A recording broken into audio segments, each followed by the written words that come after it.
Is there this cord that is supposed to be attached between the physical body and the ethereal body? Not the physical body. It's called it's the silver cord. It's a pulsating, a silver cord that's attached from the back of the astral or the spiritual body to the higher self.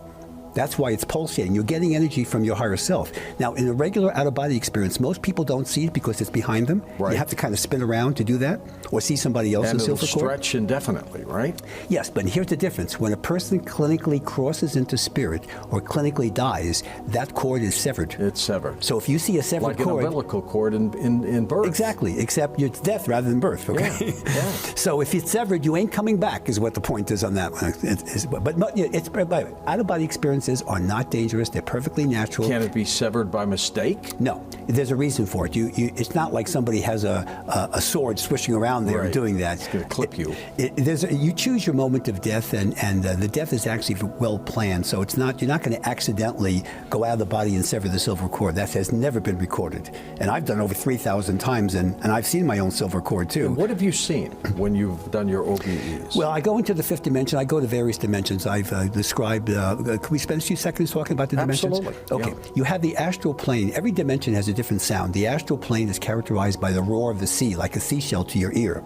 And if you go to the astral plane, to the upper, not the lower one, the lower one is psychic attacking. The upper would be godlike? It's not godlike, it's just very positive. Okay. You have the Astral Museum. That's where Bill Gates and Einstein went, and Tesla and everybody else to get futuristic technology. And they brought it back. And that's how I developed my superconscious mind tap and my progression techniques. I went to the Astral Museum too. The lower astral plane is filled with negative entities. You don't want to be there. Demonic entities, some bad ETs, Is that reptilians. what hell would be called? Yeah, they call it more purgatory, would be the better analogy, because you can get out of it. It's not permanent, okay? Now, the plane beyond that is called the causal plane, which is the sound is the tinkling of bells, like a New Age bookstore. And the causal plane is where, it's a very small plane, it's the smallest dimension, and that's where your Akashic Records are stored. Beyond that is the mental plane, which is the sound of running water characterizes that. And the mental plane has blue highways. So if you're driving in a car or flying above it and you see iridescent blue roads, you're on the mental plane. All the entities or the people that are there, they look like little angels. They live in these houses of geometric designs, and the masters would hang out there. The Buddhas, the Jesus, the Moses, they would hang out the mental plane. It's a very spiritual dimension. Wow. Beyond that is the etheric plane. Now that's a biggie. The etheric plane is the largest dimension. The sound of buzzing bees is the characteristic, and that's when I talk with you on the show about the etheric plane surgeons. So if you have a medical issue that, like cancer, AIDS, or lupus, or something that you can't cure, and there's nothing you can do on the earth plane, the reason why the etheric plane surgeons work well, these are entities that work on the etheric plane, your etheric body is identical to the physical body. All the other spiritual bodies are similar, but not exactly identical. The etheric body is identical. So if these etheric surgeons that look like giant tadpoles, if they work on your etheric body and cure the etheric body, then it's not a high percentage, but in certain cases, you bring it back to the earth plane when you awaken the following morning, you can transfer the healing energy. And I've done that with patients. So this is called etheric plane surgery. It's a very ancient technique. It's been around for many years in the old mystery schools in ancient Greece and Rome and Egypt.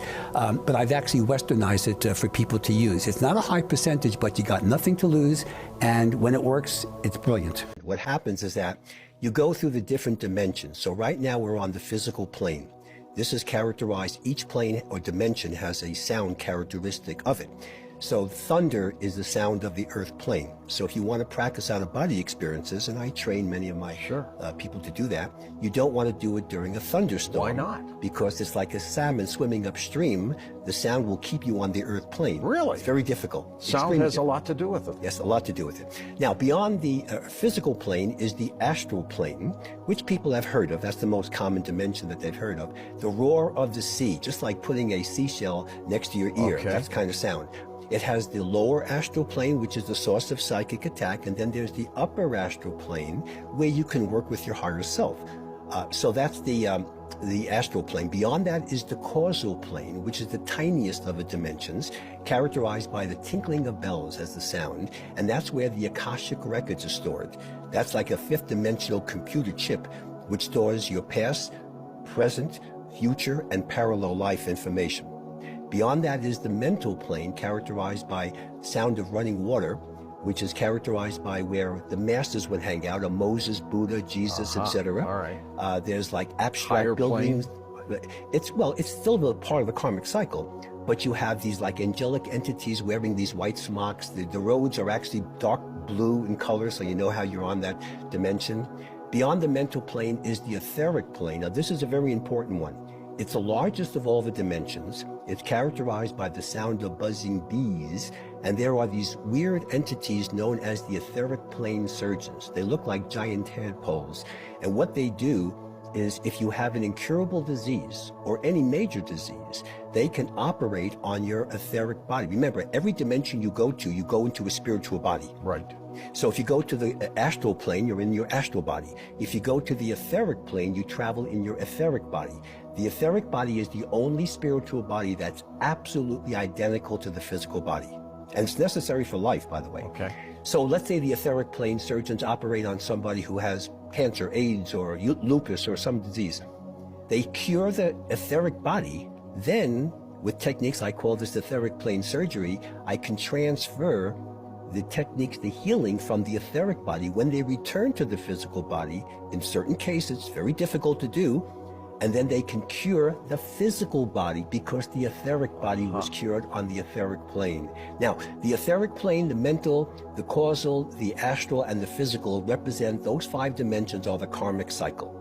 Okay, that's where you have to reincarnate over and over again. Beyond that, your higher self will accompany with you as when you cross into spirit or clinically die, takes you through the different dimensions, and then you go to the soul plane, the 6th dimension. And the soul plane is like a DMZ. It's neither the higher planes nor the lower Do plane. we automatically get through that level? Yes, well, that's where you choose your next life. So everybody goes to the soul plane. Okay. Now, on the soul plane, there are these floating heads. It's unusual. And your master's guides are there, your spirit guides, an angelic entity can I be bet there you're with you. wild at parties, Bruce. And they help you choose your next life. Or if you're ready to ascend, they do a form of energy cleansing to actually finally perfect the soul's energy.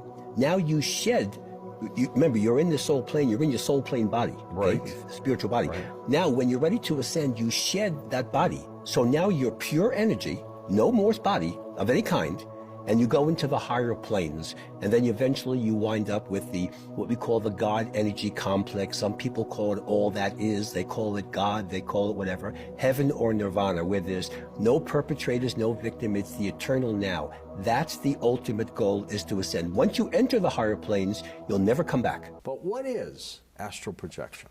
Well, astral projection is the old term for an out-of-body experience. The reason why I don't like the term is because it symbolizes the astral plane, and there are many other dimensions you can go to.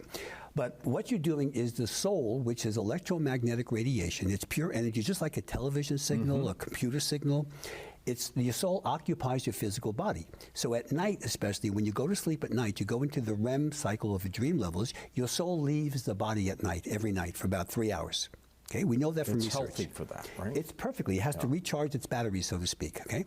Now, during the waking day, I train my patients to do out-of-body experiences. Of course, I've done this myself over 3,000 times. So if it was dangerous, we'd be on the astral plane right now. Yes, okay? you would. But so the soul does that as a natural mechanism. Now, obviously, during the waking day, it's harder to train people because they're not used to it, and they have too much stress in their life. They have to kind of relax and chill out. But there's another technique, a term that I use that I want to teach your audience too. It's called the IBE. It's a term I developed many years ago. It's all the characteristics of an out-of-body experience, except your perspective is from the physical body, not from the ceiling.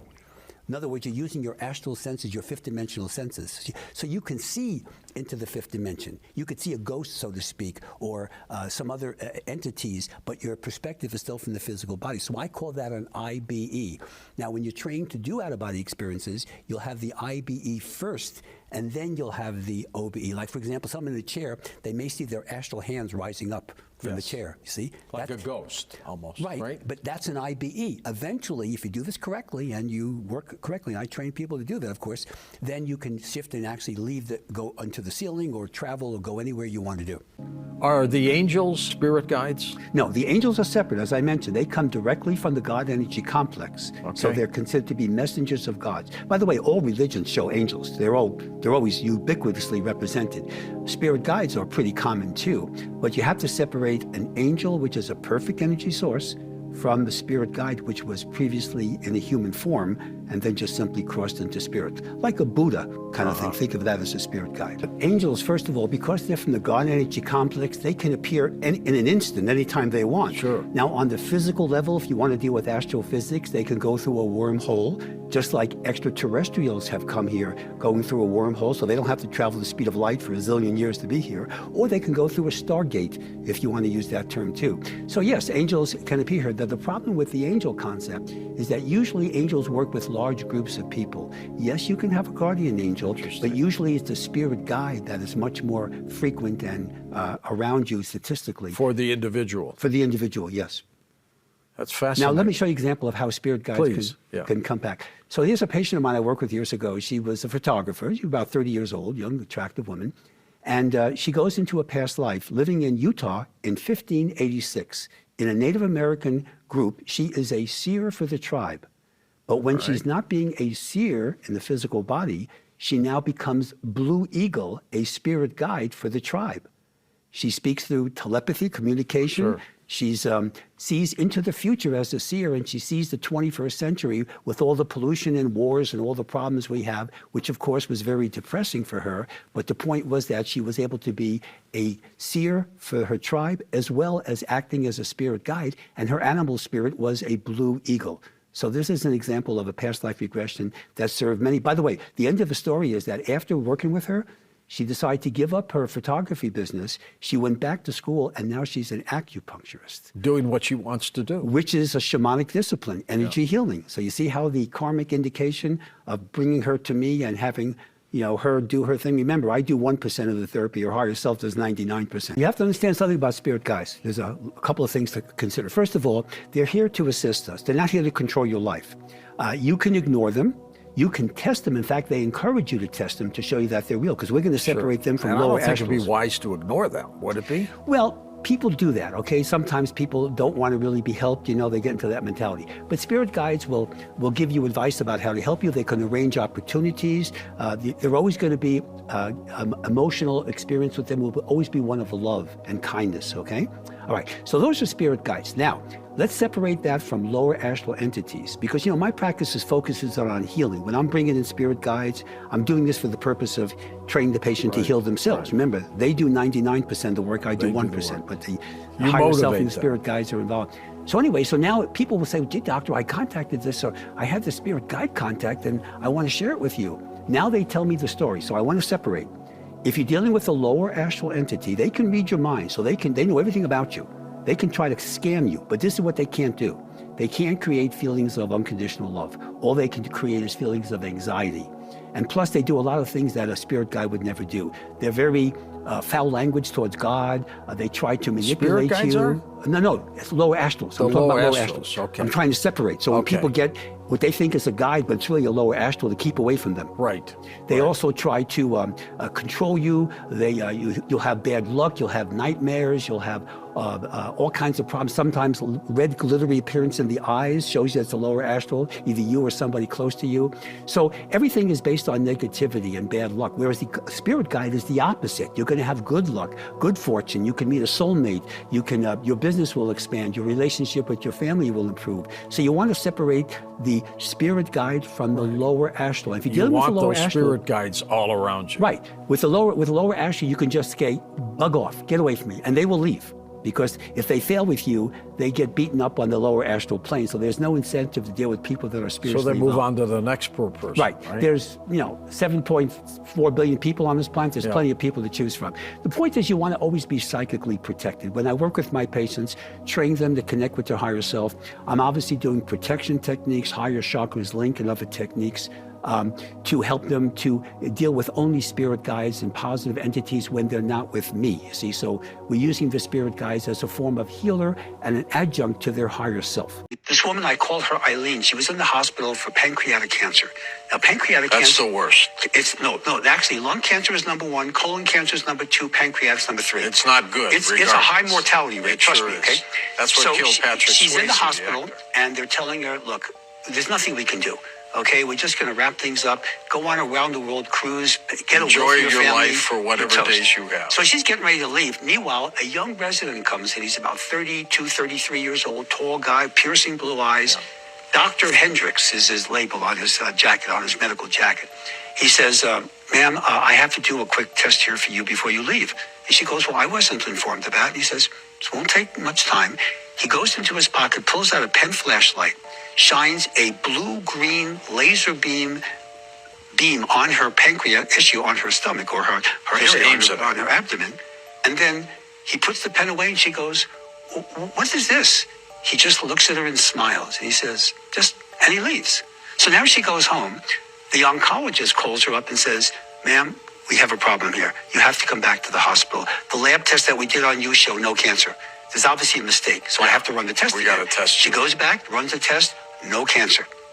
Whoa. Now, she also said, what about that young intern? What did he do? He goes, what intern? Dr. Hendricks doesn't exist. There is no Dr. Hendricks. And nobody was sent to her room that day, okay? Wow. That's a spirit guide. Now, you can say it's an angel.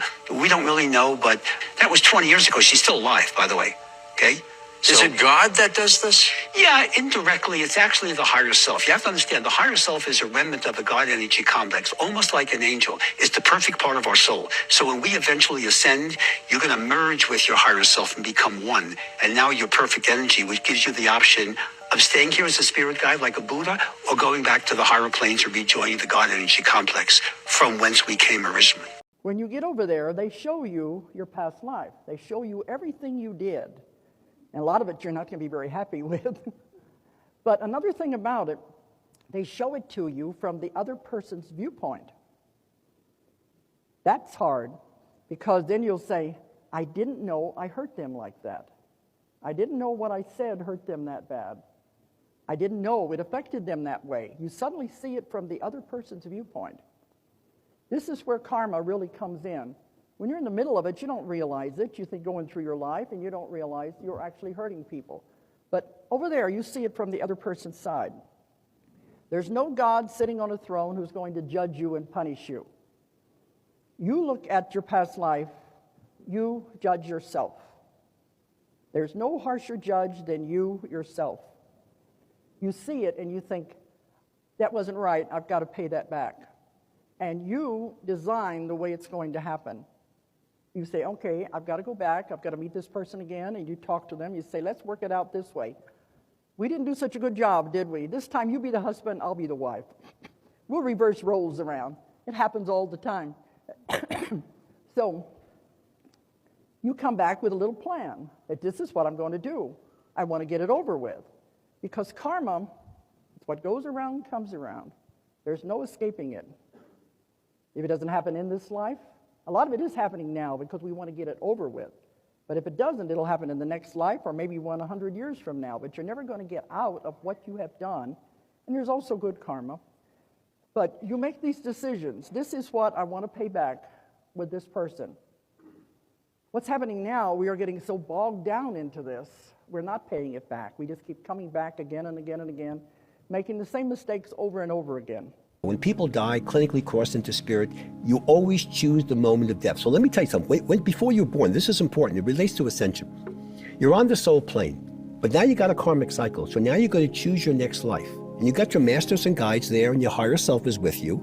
Now you're going to select a body to come to. Let's say you're going to go on the earth plane. Mm-hmm. You choose the framework of your life. It's not predestination. You choose an incident. How you respond to it is always free will. You get? So what you do choose, though, is the moment of death. So when people die, they say, oh, a person died in a plane crash or a car crash or a drug overdose, whatever. They chose that. It's their free will. Now, you can prevent it if you really want to do that, or you do techniques like age progression. Sure. But when people say, oh, the world hates me, and they start whining and complaining, no, you earn that. That's part of your karmic debts. And that's why you're not giving to the answer to the test, because you have to learn to grow with it, to avoid the problems in the future, and to wipe out that debt from the karmic cycle. Bruce, when I was 11 years old, I had an out-of-body experience. I woke up, was bouncing on the ceiling, looking down at my 11-year-old body in bed. I thought it was a dream initially, and then all of a sudden, ram, I was brought right back into my body, and I jolted, and I went, that wasn't a dream, what was it? And I went to the library, and I started looking for books, and I stumbled across books on astral projection by Sylvan Muldoon, Hayward Carrington, and people like that. Right. And I got obsessed with this. I've never been able to duplicate an OBE again, but what happened to me? Well, this was a karmic benefit to you. This got you into the field. It did. Now, if you've had difficulties in doing out-of-the-body experience, it can be complicated. I mean, I'd be happy to send you some of my material to help you with it, because I'd like you to see you do that.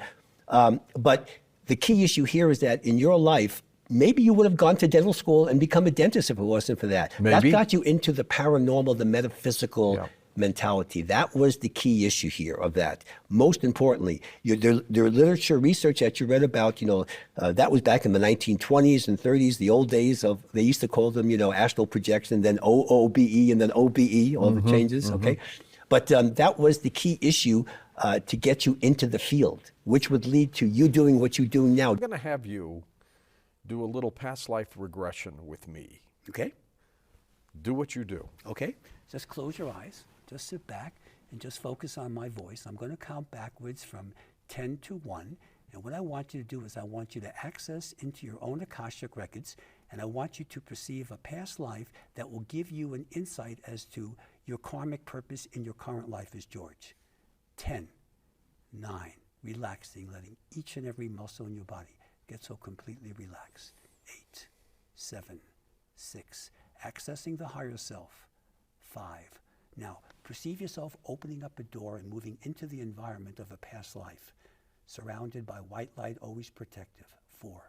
Number 3, you are there. Number 2, number 1, you can answer questions and still remain in trance. So let's see the first thought that comes into your mind. It's way, way back. Okay? I am looking at the construction of the pyramids. Okay. And what is your position there in reference to that now? I don't know. I'm just like on the outside looking in. Okay. And how do you feel as you perceive the construction of the pyramids? I feel like I'm in charge of something. Okay.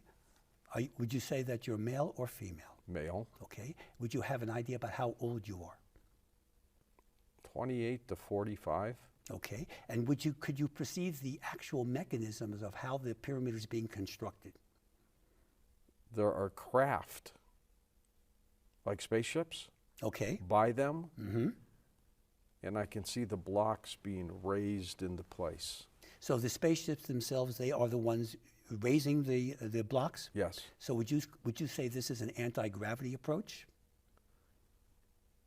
In other words, are they using physical means like ropes, I'm or hearing are they some energy? kind of strange sound Okay. that they seem to be bursting at these blocks. Okay. And so, but your position as a director or somebody in charge, like a supervisor? I must be. Okay. And there are many workers watching this as I am. Okay. And would you have an idea by the way you keep time approximately what year this is? It's just way, way Okay. back. Very good. All right. All right, good. Sleep now and rest now. Just relax now. I'm going to count forwards from 1 to 5. And when I reach the count of 5, you're going to return back to the current awareness of George Norrie with complete memories of everything you've experienced and your ability to go back in time to re-explore this or other past lives and to focus in on gaining access to your own Akashic Records for your own karmic purpose. Number 1, coming back to the present. Number 2, feeling lighter. 3, halfway there. Number 4, almost there. Number 5, awaken, wide awake, and refreshed. Now, And I have recollection of what I just said. and you'll be able to do it again. But let me tell you what's significant about this. In my books, my Egypt book specifically, I talk about the way the Pyramid of Giza in the Giza Plateau in Cairo. That's today, where I was. The way they were constructed, they had these what they call anti-gravity flying crafts. These were these pyramidal shaped crafts that would use anti-gravity to lift these tons of rocks and put them into the intimate, specific requirement. You know, the Pyramid of Giza, that's what I was these blocks seeing. are like a quarter of an inch accurate. I mean, it's amazing. In tons. These were huge. But you were, But I also heard sounds that they were emitting. right. At What these- happens is at these because blocks. think of it this way: when you have these anti-gravity flying crafts, is what I call it, and these were based upon actually the time travel technology is part of this. Actually, is how they worked. But they do emit a sound, just like a whooshing effect or some sort of a sound in actually doing that, because they're using energy to lift the rocks. So you were a supervisor, like a supervisor at a construction site is basically what you were. You've talked in the past about the Akashic Records. Do spirit guides read your records? Do they know all about you? The spirit guides, not only do they know all about you, but very often your spirit guides have been with you in past lives. Very often the spirit guide will present themselves in clothing of a couple of 100 years ago because that was their favorite past life. So you've had a karmic connection with a lot of these spirit guides. But yes, they can read your Akashic Records, but they don't like to do that. They want to empower you. They don't want to just give you, they want you to learn how to fish rather than giving you free fish, so to speak. So they will train you how to be more psychic. For example, I mentioned the messenger guide is the one that helps you develop your psychic abilities. This would be accessing the Akashic Records, or developing telepathy, or regression, progressions, etc. So they want you to learn how to do it yourself so you're not codependent. The last thing a spirit guide wants to do is to make you codependent on them or to have you worship them. And the same with angels. They don't want you to worship them either. They just want you to grow spiritually and help others around you. Spirit guides, do we have the same ones all the time? No, as I mentioned before, you have an inner band of spirit guides, and let's say you have them for a couple of years, and now all of a sudden you made an epiphany, you made a major breakthrough, as I use that term with energy in my practice, and now these spirit guides are no longer relevant to you.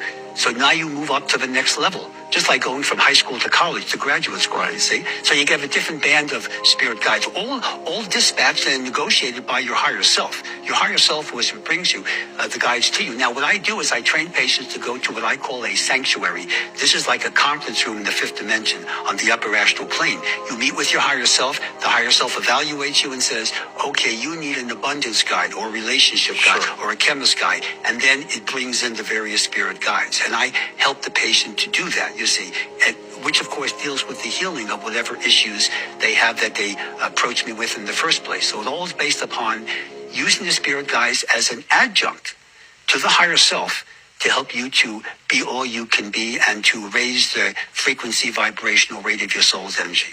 Parallel universe and a parallel life, are they two different things? Yes, here's a parallel life.